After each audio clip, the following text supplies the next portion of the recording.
In this video, I'm going to show you how to turn cheap, normal orange juice into strong booze in 3 simple steps. But please, watch the rest of the video to find out how easy this is.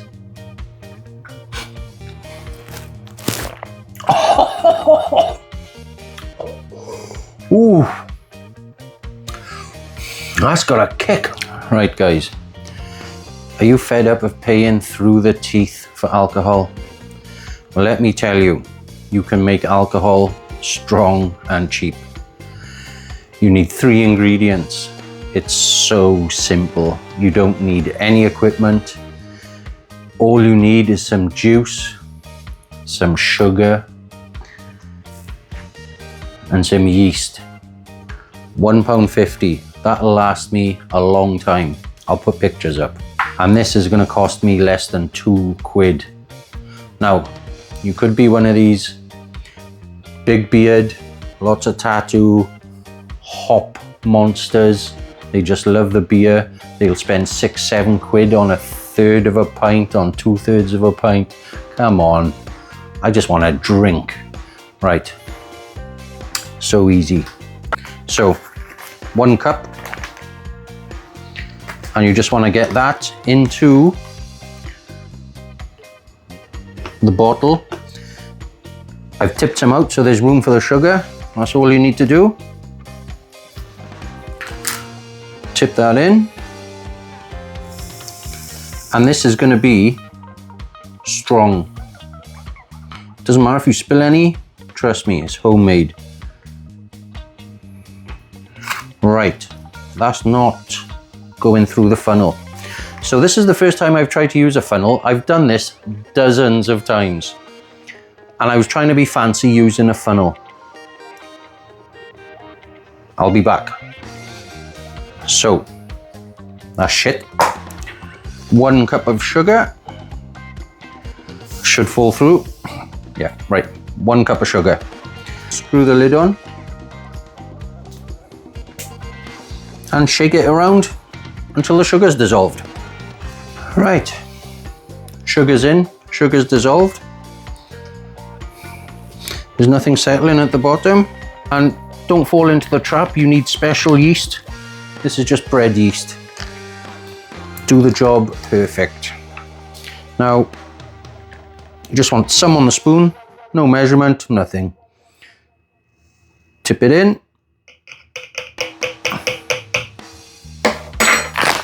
Bada boom.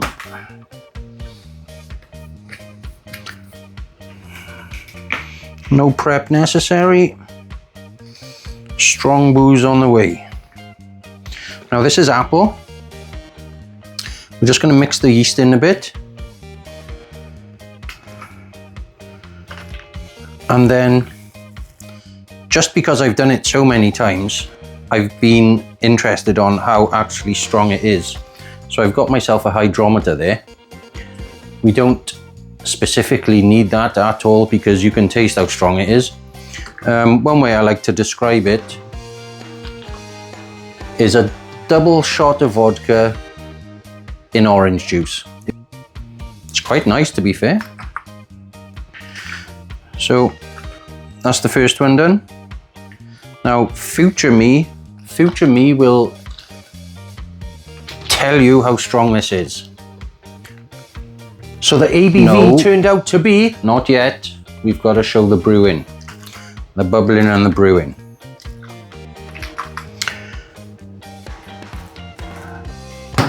So I'm just gonna do exactly the same with this one, and I've actually got pineapple over there as well. What you will need to do is just loosen the cap just enough so you can squeeze it. So that means when the fermentation starts, all you're gonna get is air coming out and no nasty bacteria going in to spoil it. People will try and make you buy special bungs and balloons. You don't need it, This is fine. I've done it dozens of times. So let me get the others done. So I'm actually going to rip this top off. I don't know why they make these now with a top so you can't just pull it off. Right, because there's a reason behind that. You've got much more control over it. So you want it on and just slightly off. So as I'm finishing up this last one, it's only taken me a few minutes to shake the sugar, and I like to give it a bit of a shake as well after I put the yeast in. And let's be honest guys, I know this ain't gonna be a problem for you. And that's it, that's how easy it is. The next step is just to put these puppies aside, making sure that the caps are slightly loose so the air can get out. Put them anywhere you want. The warmer, the faster the reaction will happen. The colder, the slower. So I just put them on the top there and wait. And you know when the reaction's happening because it will bubble. You'll know when it's ready because it will stop bubbling. It's not rocket science. Okay guys, so it's just the next morning and we can see these two are lovely bubbly. Apple, little bit bubbly. Orange, not so sure.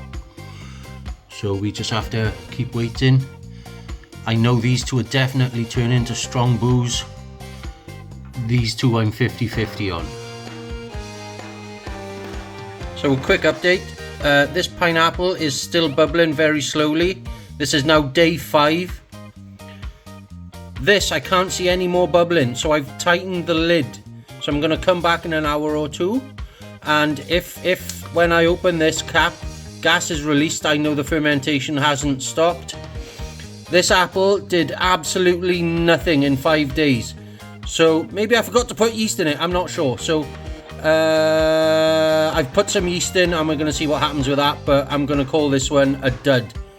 And then this orange, I can absolutely see some bubbles coming out of this one, so I'm quite confident this one is going to turn.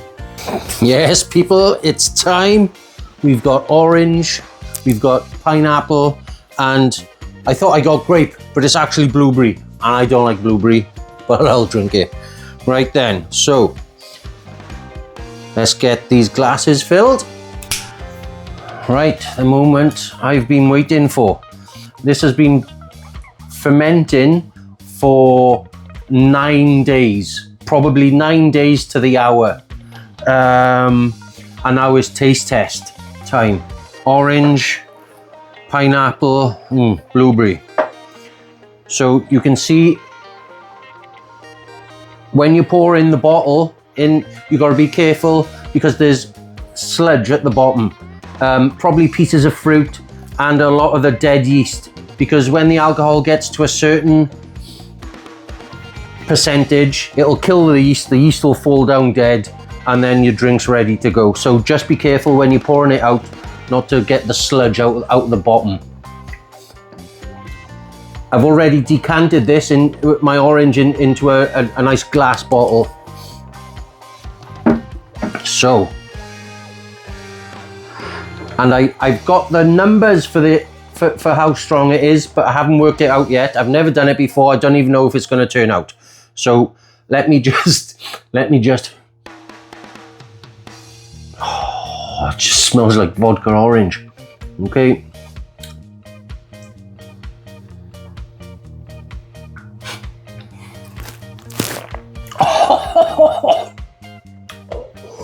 Ooh, that's got a kick. Seriously retains the orange flavour. Oh, the warmth.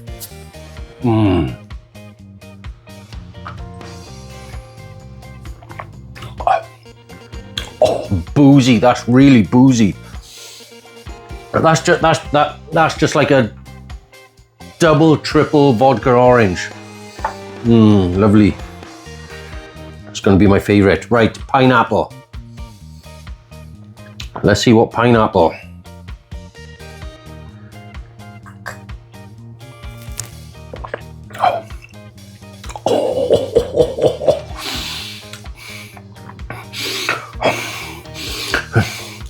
You know, I don't know how to describe it, but it's just boozy.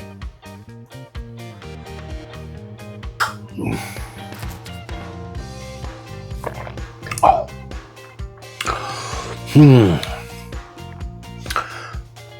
Well, I can't go. I can't pick the missus up after work. This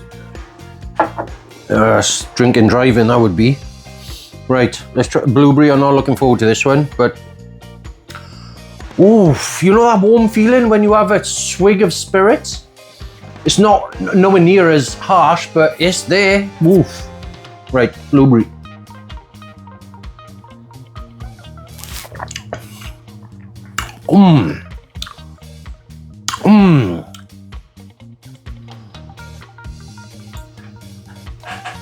That's sweet.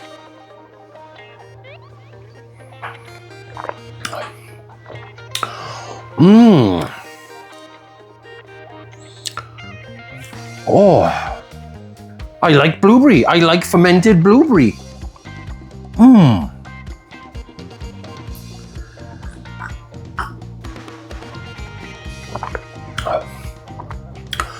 Not as strong on the alcohol.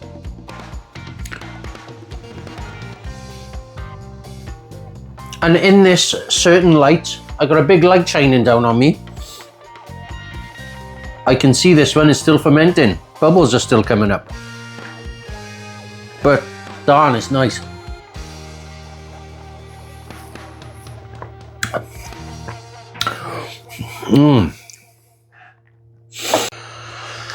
So I've got an apple one still going there. I haven't included it because on day 5, I think it was, there seemed to be nothing happening. So I added half a spoonful of yeast again, and since then it's been fizzing lovely. So that's going to be done maybe in another good 4, 5, possibly 6 days. So I got that one to look forward to. Right, so time to work out the ABV. I only did it for the orange because, to be honest, I don't care, because one of these gets me drunk. That's fine. I'm just curious on how strong it actually is. I mean, it's not going to go anywhere further than 11, 12%, I don't think. You're not going to believe it, guys. I actually can't believe it myself. This is fascinating. This bottle of wine cost me 8 quid. This bottle cost me $1.75. Half a cup of sugar, less than a teaspoon of yeast, and with time and patience, I've got a 12.3% alcoholic drink. Can you believe it? 12 point, no wonder I was getting drunk on them. It's just, honestly, there's no sweetness left at all.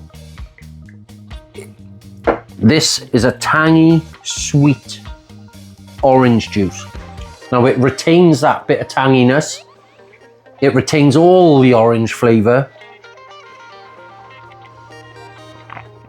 But all the sugar that was in there has turned to alcohol. And believe me when I say it's like a double or triple shot of vodka in a decent bit of orange juice. This wine was 13%, cost me 8 quid for less than £2. I've got the same size at 12.3%. I'm gobsmacked. Wow. Wow. Guys, if you want to save money and you drink and you're not too fussy, but you don't even, it's nice. It's actually really nice. This is what I'm drinking tonight. Awesome. Please give it a go.